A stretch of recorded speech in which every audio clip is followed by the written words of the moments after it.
All right, what's up? It's been a while. Hello. Hello. And that DJ stands for disc jockey.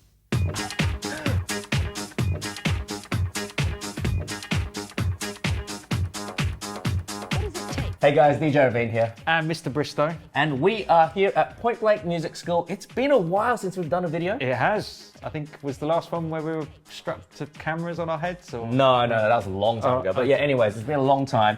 And we're back with another video on DJ hacks. Yes. These are just little techniques or tips that can save your bacon, as they say, in a situation where you might be at a gig and something stops working, or you've forgotten a cable, or you have to think on your feet a little bit. And these are little tips that can really help you out of those difficult scenarios. And today we are going to show you the ones that we think are going to be the most useful. Let's get started.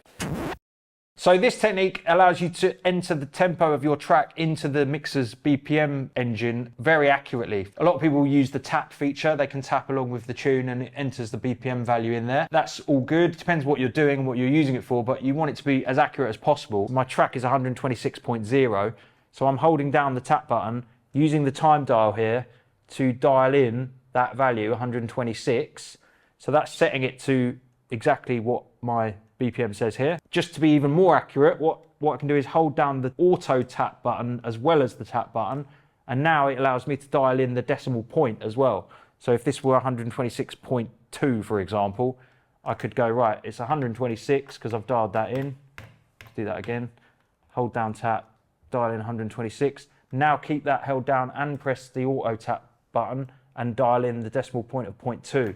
So I now know the mixer's got exactly the tempo of my track, meaning if I'm recording loops or anything that relies on perfect timing, it's going to be exactly beat matched with that. Now, if I set this value to, say, 8, that means it's going to record an 8-beat loop at the speed of 126.2 BPM if I was using roll or slip roll, for example. It's a really basic hack, but I'm really surprised a lot of people don't know it. And I'm in the club and I'm doing this and they're like, what the hell are you doing? It's like, no, I'm just putting the BPM in. And they're like, what? But you just tap it. Yeah. Because it says tap there. It doesn't show it to you anywhere. This is one of those things where you have to read the manual. And this is why you should read the manual. Yeah. For basic sort of quick echoes and things, you might not need to worry about getting it as precise as that. But with effects like loop, roll or anything where you want the timing to be pinpoint accurate, this is definitely a better way to do it.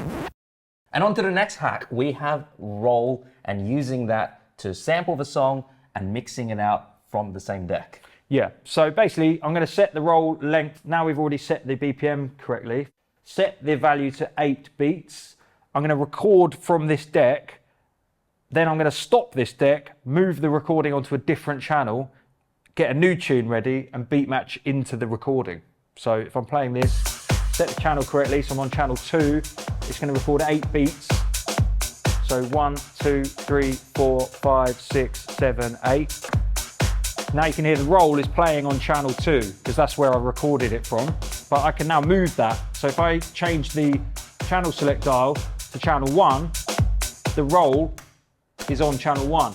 So I could now load a new tune on here, set the BPM to 126.2, which is what I know that is, and now beat match it.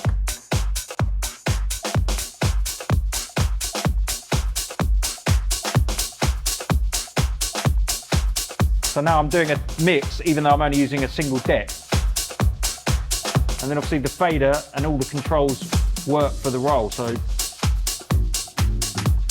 that no one would know you'd done it. That sounded just like a normal mix. Apart from, obviously I didn't use headphones, so the intro was slightly out of sync.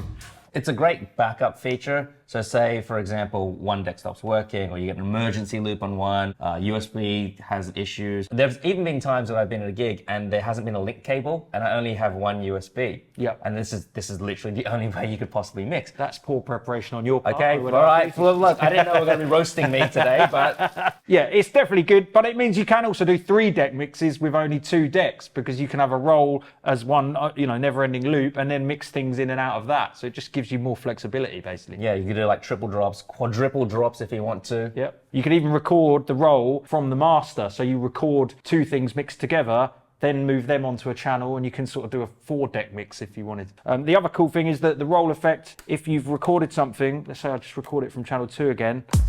So I record. So that's an 8-beat loop. Now the filter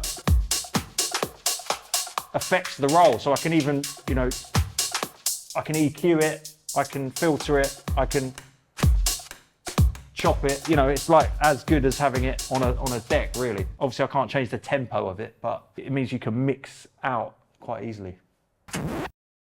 Next up, we have the digital out of the CDJ and the digital in on the mixer. So most Pioneer mixers, the high-end ones especially, they all have digital in. And that means you can use a single RCA cable to get full stereo sound from the CDJ into a channel in the mixer. So normally most people would connect up their CDJs with an RCA cable like this, a left and a right, red and a white cable. And you go from that into the mixer, into one of the channels, and you select line. So another thing on these is that there's one option here that says digital. When you switch it over to digital, it'll take the digital in signal from the mixer here. And the reason why you'd use that, besides the fact that it sounds better because it's a full digital signal, this is an analog signal.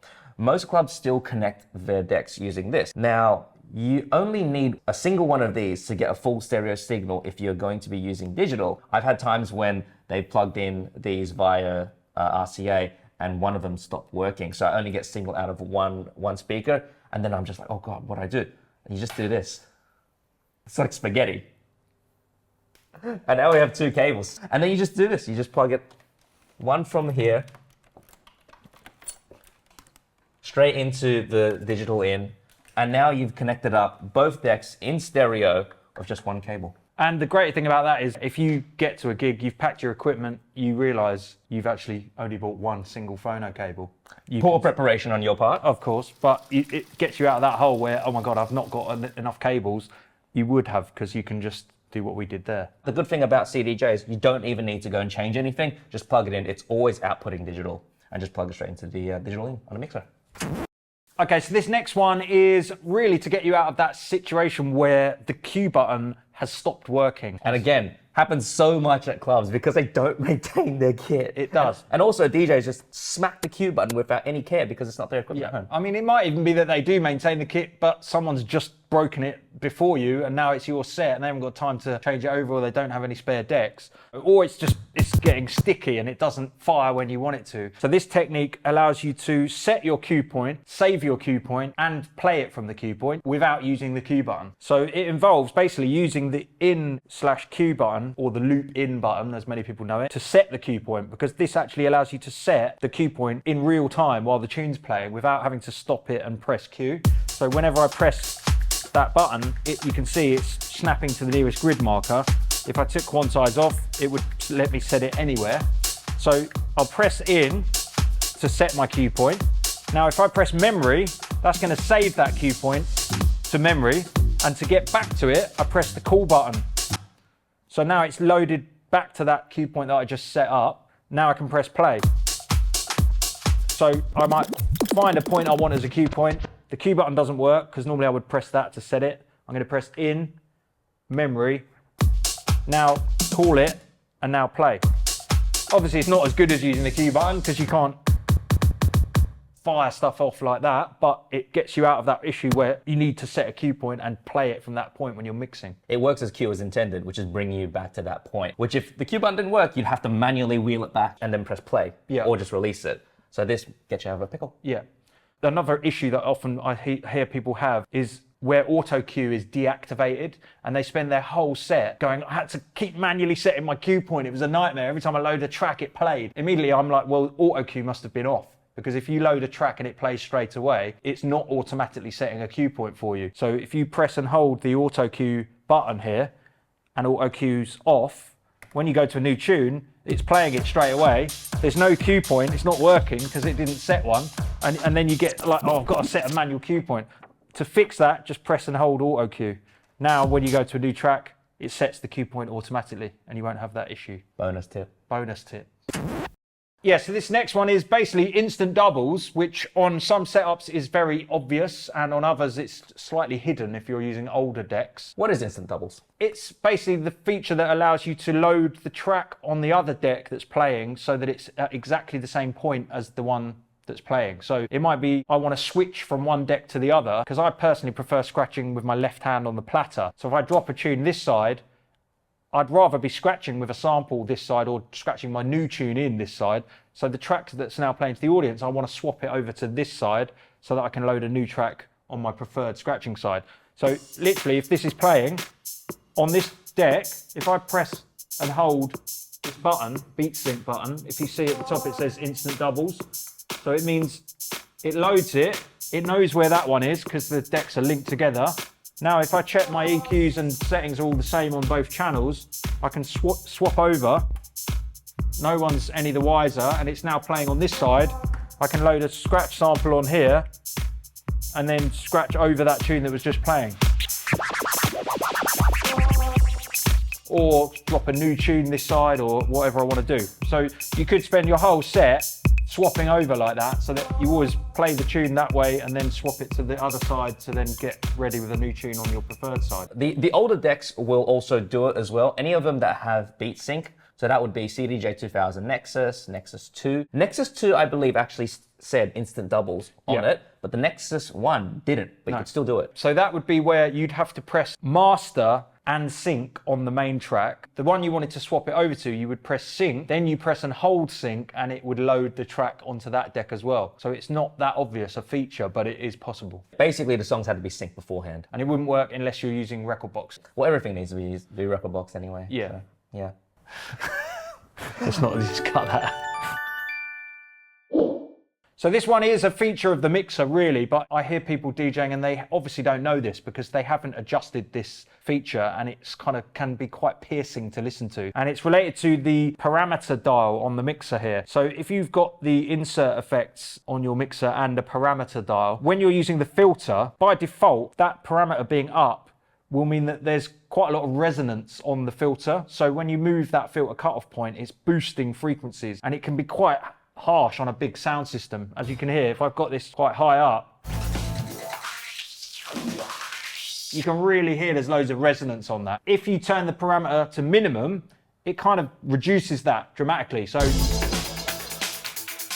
you still get the filtering, you just don't get the resonance. And this is the thing, a lot of people don't even realize what's happening. And sometimes I've been in a club and it's on maximum. Yeah. And then people are just like, oh, why does my filter sound so bad? It's literally just this. Yeah. So if you want to just cut frequencies, put that on minimum, then you can create a low pass filter and it's not actually boosting the frequencies as that cutoff point moves. So it can sound a lot less harsh, basically. Again, if you read the manual, you'd know this. You would. With the resonance on maximum,